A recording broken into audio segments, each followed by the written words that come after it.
Hi boys and girls, it's Mrs. Gotchel. We're in the last week of May. Can you believe that? We just recently celebrated Memorial Day. Memorial Day is a really important day because we get to remember and honor the men and women that fought and died in the United States military.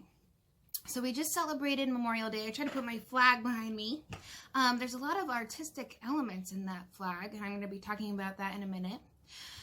But I want to go back to Memorial Day. We just celebrated that, and then at the elementary level, they have their patriotic performance. Patriotism. Being an American and celebrating that fact. So I thought it'd be really fun today to do a flag project. As always, you just try your best. So I hope that you enjoy the project, and I will see you here next week. All right, take care, everybody. I hope that you're doing well. The end is in sight. All right. Bye. All right. There is my American flag. You can kind of see my windows right behind it, but just ignore the light. What we're looking at here are artistic elements that are in the flag. I see a bunch. I'm going to go over some with you right now. For our flag project, I always talk about the elements of art and design because they're really important to learn and discuss in art class. So the first thing I see over there in the flag, I think you see it too, there are lines. Lots and lots of lines. They're straight lines. They're not zigzag, they're not curvy, we have straight lines. Then we have shape. The shape that we see there, stars. Here's another element for you, repetition. It's when something repeats. So we have red, white, red, white, red, white. What do you call that when something repeats? If you said pattern, you are correct. Good job, guys. And then the final aspect of this art project for today will be to focus a little bit on color. I might talk a little bit about shading. I just want to emphasize that color is always optional. Sometimes people don't have markers at home. Some people don't have crayons. You just use what you have and you do the best that you can do, and that's all that anyone expects, okay? All right, so this is what we're going to be going over in today's project. Hey guys, we're going to make a flag that looks like it's waving in the wind. So to begin, we are going to start with a vertical line. Vertical lines go straight up and down. So you want to do it nice and big. I am using a black marker. This is all you really need today with exception of the colors blue and red and possibly a pencil. Then I'm going to come to the bottom and do the wavy lines of the flag. So I'm going to go up and pull it back. This almost looks like a candy cane. And then I'm going to go up and pull it back, and then I'm going to go up, and I'm going to end it on the up. Don't pull it back. I'm going to go up to the top of my flag, and I am going to try to mimic this line. It's called a mirror image. When you try to make the same shape more than once, it's called a mirror image. So I'm going to go up here, and I'm going to make the mirror image, and then I want to try to end right around that curve. Now, I'm going to leave a little space here, so I'm not going to continue my line right from the top. I'm going to leave a little bit of space, and then I'm going to do the same thing. I'm going to go up like an S curve and come down and connect it over there. Up, S curve, and bring it down. Okay. And now my final one, I'm going to go up just like this one goes up. This angle's this way. I'm going to go up the same way, and I'm going to leave a little space right here. And bring it down. Now, the last thing I need to do is add two lines to make it look like it's three-dimensional. One here, so it looks like it's folded over, and one here. All right, we're ready to go. And I have the screen the right way this time, thank goodness. I am going to start by putting a line right across here. This is going to be the rectangular box for our stars. But every line that I make in this section, I want it to look similar to this line down here. So I'm going to go here, and I'm going to curve it up There's something behind my paper. I have to move it. I could feel it, guys. All right. And then I'm going to go over here into my second section. And I want it to look like it's continuing. And I'm just going to make a little rectangular box. Okay? Now it's time to make our lines. So there are about 6 lines halfway. So 6 on the top and 6 on the bottom. So what you can do when you start, if you want to make sure that it's equal, you could give yourself little dots. You can just kind of eyeball it. 1, 2, 3, 4, 5. And then you can begin drawing your lines. So I'm again making my lines look similar to that. Okay, and if one gets smaller or one gets thicker, it's no big deal. And then I'm going to do it again. 1, 2, 3, 4, and this will be 5. Whoops. Okay. Now I'm going to do the same thing, but I'm going to continue it over here. But instead of going straight across, I want it to curve like the top of this line.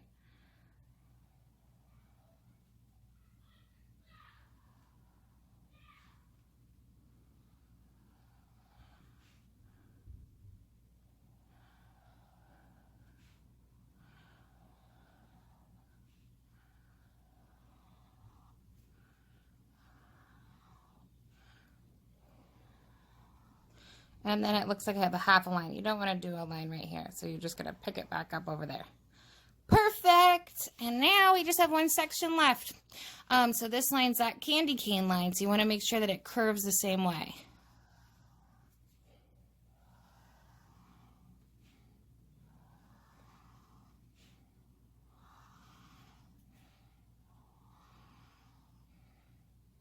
Yikes, this one got a little bit small, but that's okay. And there we go, guys. We have the start of our American flag. All right, so here's the shape of our flag. And now we're going to talk about the stars. So if I want to make a star, the easiest way that you learn how to do stars is you go up and down and over, and back down. That's an easy way to make stars. Now, if you know how many states we have to put in here, we need 50 stars. That's going to be a little bit hard to do. So you just do as many as you can fit in an appropriate size. I'm going to do mine in pencil first. I switched from Sharpie to pencil. Another way, I've done a lot of stars, so I kind of know how to do it. I just kind of go up like a triangle, over to the side, another one, down, down, over, and down. So whichever way works best for you. If you do it this way, when you're done, you can use the Sharpie or the black marker. I made that one a little bit smaller. And then you can erase out the middle if you want to. So it's up to you. I'm just going to go ahead and draw mine. It's going to take me a little while to do. So I'm going to go right for the marker.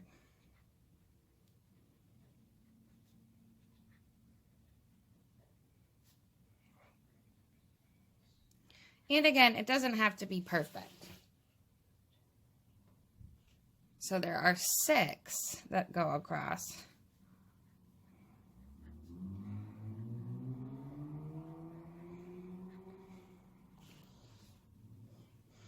And they're kind of staggered if you're looking at the real flag. I'm going to grab my flag to show you, just to zoom in on that. One sec.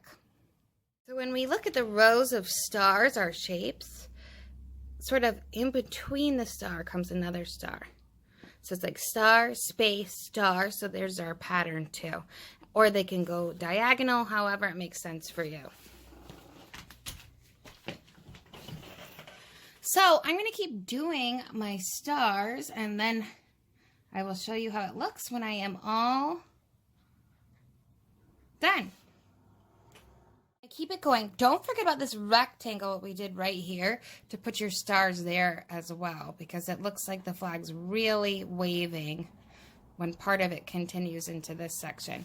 So my stars aren't perfect. I don't even know how many I have. I don't expect perfection. And we're going to keep going with this. Now it's time to add the color. So for color, I have a red kids marker right here. So I'm just going to go ahead and use that. If you have a crayon, you could use a crayon.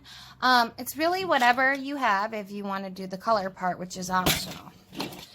So I'm going to start with my red line. If you want to mark it for yourself so that you know, because this one's continuous, right? If you want to say, because it's every other line. So red, skip one, white, red, white, red, white, red, white, red, white, red. And it gets tricky where it waves. But if you want to mark it for yourself, that'll make it easier to know where you're going to add the color. So I'm going to go ahead and color mine in, and then I'll show you my results. My flag, it's not perfect, just like I said. I just used a blue crayon, actually, to color in the blue, because I couldn't find a blue marker. I made a little mistake. I was one line short with my pattern. So when I was marking it, so I had to add this section. You might find that that happens to you.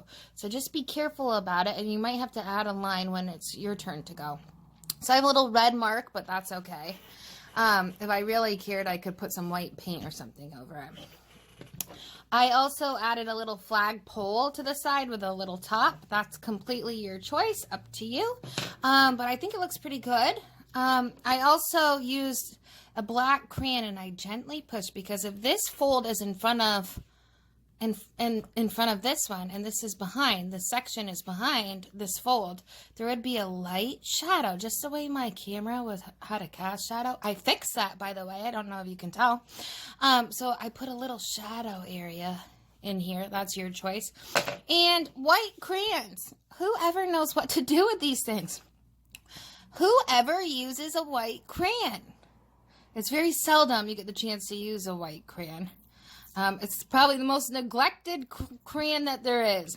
But if you do have one and you want to add a little reflection to your red, it would go whichever area is closest to the sun. It would look shiny. So because this is curving this way, the top of it right here, that's where it would reflect light, and that's where your highlight would be. Whichever area is up. So this area is up too. So if you want to go through with your white crayon and add some reflection to the red, it might make it look more three-dimensional too. So again, completely your choice, but here's my finished product. I can't wait to see your American flag. So I hope you have fun with it, guys. And I can't wait to check out your work. All right, I'll see you here next week. Have a good weekend, guys.